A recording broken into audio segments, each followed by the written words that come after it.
Hello बच्चों, स्वागत है आप सभी का हमारे इस चैनल पर। बच्चों, हम लोग दिल्ली सल्तनत पढ़ रहे हैं और इसमें हम लोगों ने दिल्ली सल्तनत के अर्थव्यवस्था के बारे में पढ़ना शुरू किया था, जिसमें मैंने पिछले वीडियो में आपको करों के बारे में बताया था और भूमि के प्रकार के बारे में सारी चीज़ें बताई थी। आज हम लोग बात करेंगे दिल्ली सल्तनत के सैन्य व्यवस्था, न्याय व्यवस्था, व्यापार और तकनीकी के बारे में। सबसे पहले सल्तनत का ढांचा देखते हैं।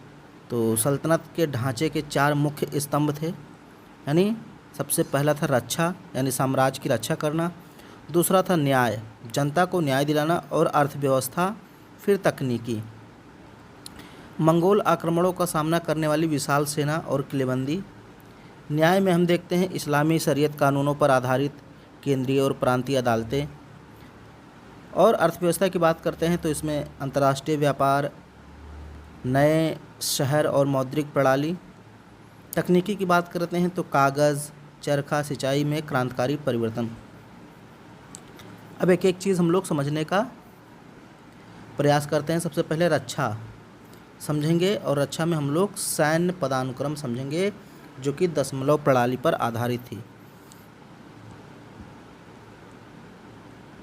इल्तुतमिश ने सर्वप्रथम शाही अंगरक्षकों का दल संगठित किया, जिसे सर-ए-जानदार कहते हैं। सर-ए-जानदार क्या होते थे? शाही अंगरक्षक यानी बॉडीगार्ड होते थे। और इसकी शुरुआत इल्तुतमिश ने की थी, यानी सर-ए-जानदार का जो पद है किसने बनाया था? इल्तुतमिश ने। अब आगे बात करते हैं तो 10 घुड़सवारों का जो प्रमुख होता था, 10 घुड़सवारों का प्रमुख एक सर-ए-खेल होता था, यानी कि जो सर-ए-खेल होता था इसके अधीन 10 घुड़सवार होते थे। फिर 10 सरखेलों, ये देखिए 10 घुड़सवार बराबर एक सरखेल और 10 सरखेल बराबर एक सिपह सालार होता था, यानी कि 100 घुड़सवार या 10 सरखेल बराबर एक सिपह सालार। और 10 सिपह सालार यानी कि 1000 घुड़सवार बराबर एक अमीर होता था, और 10 अमीर बराबर एक मलिक, और 10 मलिक बराबर एक खान। और इधर घोड़ों की संख्या भी दिखाई गई है।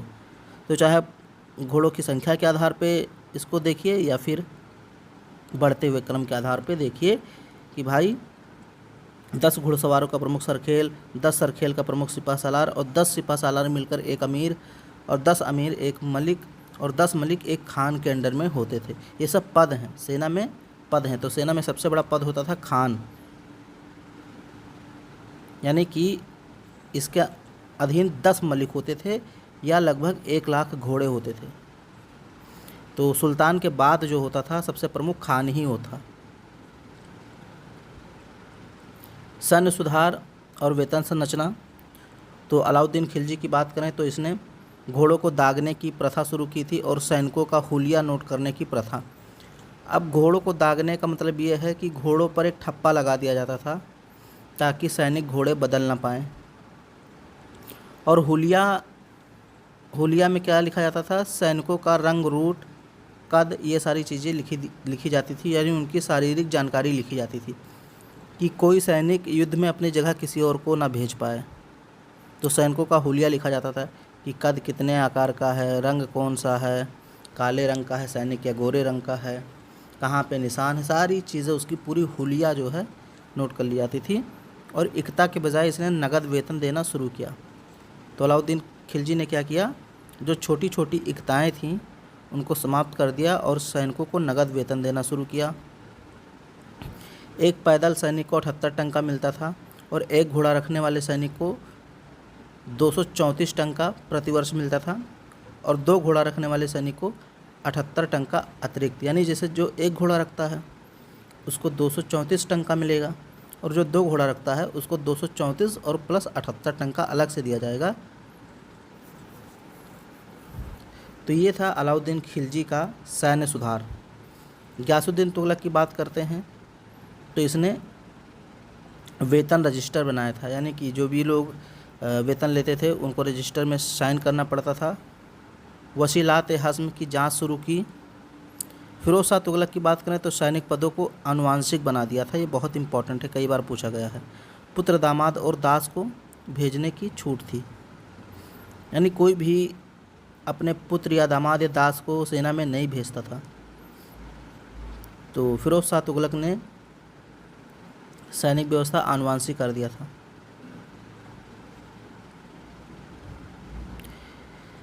युद्ध नीति और किलेबंदी। तो युद्ध नीति में कौन कौन से हथियार उपयोग में लाए जाते थे? एक था मगरिबी या मंजनिक, ये पत्थर फेंकने वाला यंत्र होता था। ये देखिए, इसमें पत्थर रखा जाता था और फिर ये ऐसे पत्थर फेंकता था। इस पत्थर में आग लगा दिया जाता था जो सेना के खेमे में गिरता था। तो ये बलबन पहला शासक था जिसने किले बनाने पर ध्यान दिया। महत्वपूर्ण तथ्य, दिल्ली सुल्तानों में किसी ने भी तोपखाने का निर्माण नहीं किया। याद रखिएगा, दिल्ली सल्तनत के सुल्तानों में किसी ने भी आर्टिलरी यानी तोपखाने का निर्माण नहीं किया। और ये मंजनिक या मगरबी हथियार जो है, इसको याद रखना, ये पत्थर फेंकने वाला यंत्र था। फिर एक होता था गर्जन, ये किले तोड़ने वाला चबूतरा होता था। ये देखिए, किले तोड़ा जाता था इससे। और भी यंत्र थे जैसे अराडा, कुस्कांजीर, सबत, पासेव।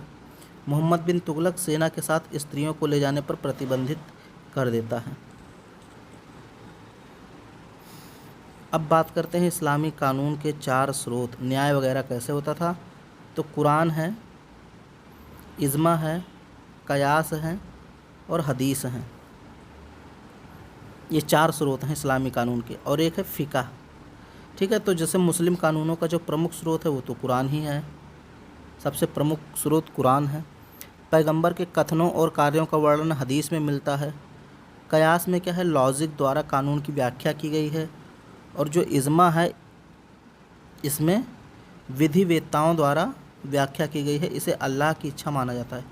इज्मा को अल्लाह की इच्छा माना जाता है। अब न्यायिक संरचना में देखते हैं कौन कौन से अधिकारी होते थे। अभी तक हम लोगों ने सेना पूरा देखा, सेना में कौन कौन अधिकारी होते थे। अब न्यायिक संरचना में देखते हैं।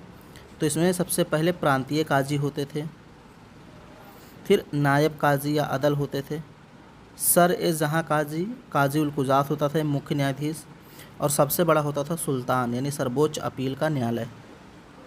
ठीक है, तो मुख्य न्यायाधीश जो होता था उसको सदर ए जहाँ काजी उल कुजात कहा जाता था।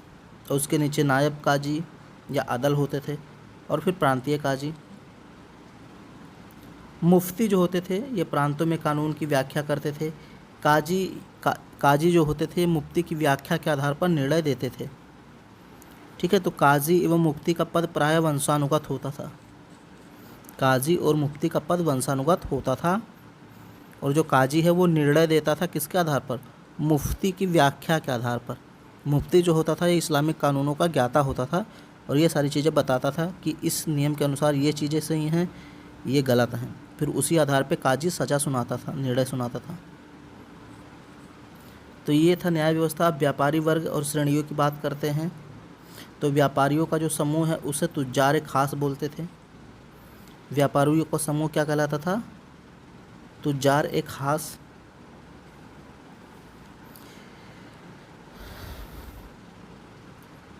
कारवानी नायक क्या होते थे, ये अनाज का व्यापार करते थे।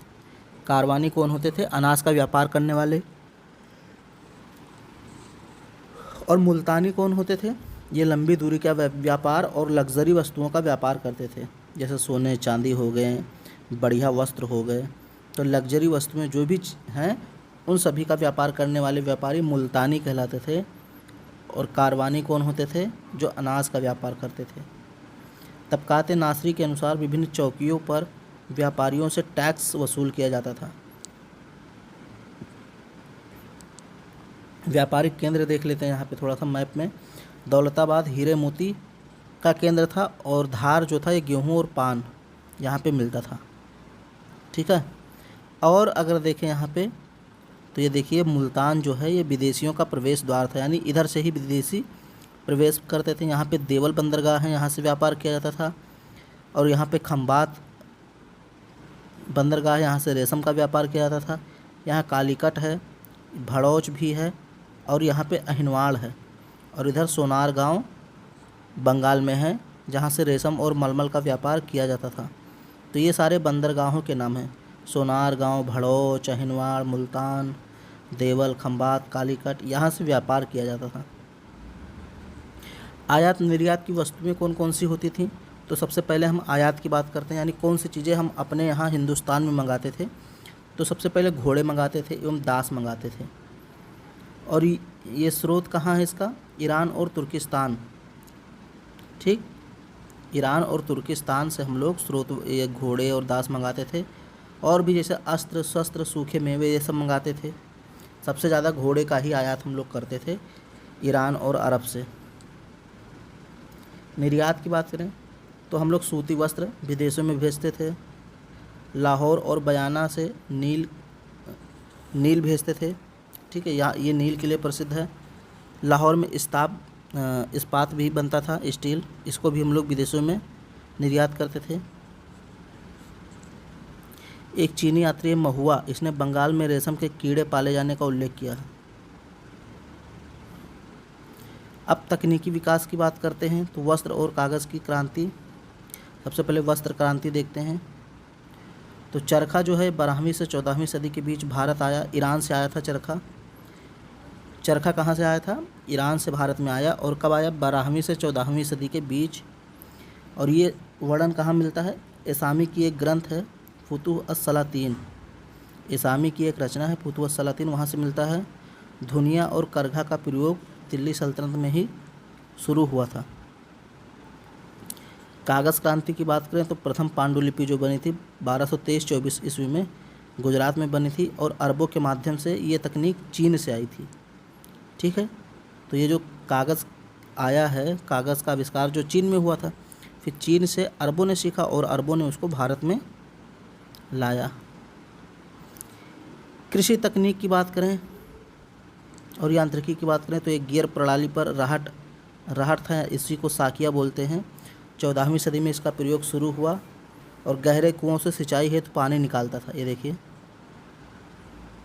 इसका काम क्या था? पानी निकालना। इसमें बाल्टी लगी होती थी, यहाँ ऐसे एक रस्सी लगी होती थी, और जब ये घूमता था तो रस्सी में जो बाल्टी लगी होती थी वो पानी भर भर के लाती थी। तो ये था राहट, इसी को अर्घट कहते हैं। समय सूचक उपकरण फिरोज शाह तुगलक के काल में बना था। साबुन निर्माण की जो जानकारी मिलती है वो सीरत ए फिरोज शाही में मिलती है। मध्यकाल में खराद मशीन का ज्ञान नहीं था। लेदर, ठीक है, लेदर से सारी चीज़ें बनती थी, इसका ज्ञान नहीं था। शाही कारखानों की बात करें तो सल्तनत का उद्योग फिरोज शाह तुगलक ने 36 कारखाने खुलवाए थे। रतबी और गैर रतबी, ये दो प्रकार के होते थे। अब रतबी जो होते थे, काम करने वाले जो लोग होते थे, इनको निश्चित वेतन मिलता था। इनमें पील खाना और आबदार खाना थे, जैसे ये लोग बर्तन वगैरह बनाते थे। ठीक है। गैर रतबी होते थे, अनिश्चित वेतन होता था, यानी इनका वेतन घटता बढ़ता रहता था। और ये लोग वस्त्र वगैरह बनाते थे, जैसे जामदार खाना और आलमी खाना। जो प्रशासक होता था कारखानों का वो मुतसर्रफ होता था। कार्यबल लगभग 12,000 शिक्षित दास, 12,000 दासों को फिरोज शाह तुगलक ने इन कारखानों में लगाया था। सांसारिक राज्य में 2 उत्तम मोती थे, एकता एवं कारखाने, ये फिरोज शाह तुगलक कहता है।